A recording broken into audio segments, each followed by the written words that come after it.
Hospitals are focusing more on purchase services and these costs now more than they have ever before. And there's a few reasons. One reason is because it makes up between 45 and 55% of a hospital's non-labor expenses. So this expense area is large, and it's very difficult to kind of get your arms around in terms of seeing the line item visibility, and it's driven by the departments. A lot of those spend is department driven. It's the owners of revenue cycle, the owners in IT, the owner is in laboratory services, and when we see is only about 15 to 20% of this purchase services spend is overseen or managed by supply chain.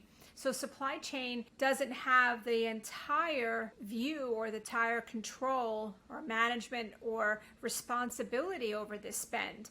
And so we see that because supply chain doesn't oversee the entire purchase services spend, that there's sometimes opportunities, and those opportunities are in price benchmarking and those line item analysis and getting insights, or just the discipline of going through a formal RFP process or a discipline of contract renegotiation. And there's just one final point I'd like to make. These are services that a department depends on, and those services have people that are working with the department, so they have a relationship or there's a day-to-day operational component to it. So sometimes it's hard for those department leaders to negotiate with those who they're depending on a day-to-day basis, and that's why we say we want that entire services spend to come under supply chain, so the supply chain can partner up with those departments. So we help those departments get the best pricing, look at those line item analysis, and really help supply chain pull that under their spend so they can really reduce the cost structure.